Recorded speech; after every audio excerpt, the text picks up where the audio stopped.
हिंदू धर्म में एकादशी व्रत को अत्यधिक महत्वपूर्ण माना जाता है, जो भगवान विष्णु को समर्पित होता है। हर महीने 2 बार एकादशी का व्रत किया जाता है, जिसमें विधि पूर्वक लक्ष्मी नारायण की पूजा की जाती है। धार्मिक मान्यता के अनुसार एकादशी व्रत रखने से पापों से मुक्ति मिलती है और सभी मनोकामनाएं पूरी होती हैं। तो आइए जानते हैं इस महीने एकादशी का व्रत कब मनाया जाएगा। जीवन में सुख समृद्धि और इच्छित परिणाम प्राप्त करने के लिए एकादशी व्रत को विशेष रूप से लाभकारी माना गया है। यदि आप भी श्री हरि विष्णु की कृपा प्राप्त करना चाहते हैं तो आइए जानते हैं एकादशी का व्रत कब रखा जाएगा और इसका क्या महत्व है। चलिए जानते हैं इस माह कौन कौन सी एकादशी आएंगी।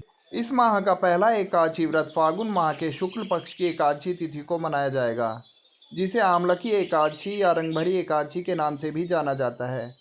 वहीं मार्च का दूसरा एकादशी व्रत चैत्र माह के कृष्ण पक्ष की एकादशी तिथि पर होगा, जिसे पाप मोचिनी एकादशी कहा जाता है।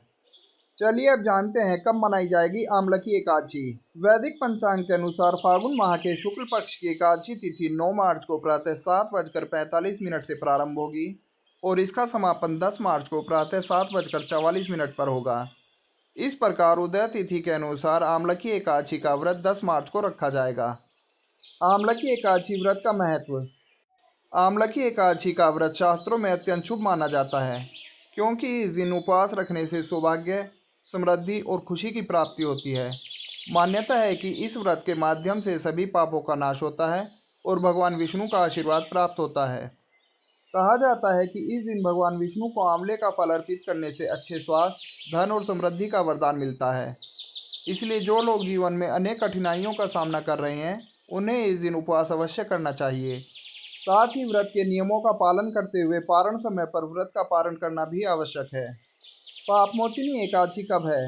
वैदिक पंचांग के अनुसार चैत्र माह के कृष्ण पक्ष की एकादशी तिथि 25 मार्च को प्रातः 5:05 से शुरू होगी और इसका समापन 26 मार्च को तड़के 3:45 पर होगा। इस प्रकार उदया तिथि के अनुसार पापमोचिनी एकादशी का व्रत 25 मार्च को रखा जाएगा। पापमोचिनी एकादशी का महत्व। धार्मिक मान्यताओं के अनुसार पापमोचिनी एकादशी का व्रत रखने से जन्म जन्मांतर के पाप समाप्त हो जाते हैं और मोक्ष की प्राप्ति होती है।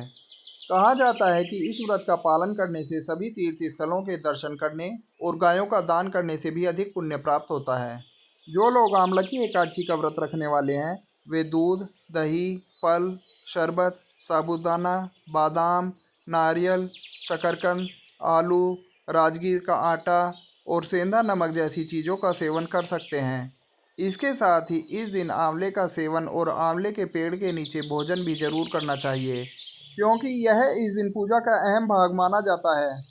यह जानकारी मान्यताओं तथा विभिन्न माध्यमों से ली गई है। हमारा चैनल इसकी सटीकता की पुष्टि नहीं करता है। हमारा उद्देश्य केवल आपको जानकारी देना है। धन्यवाद।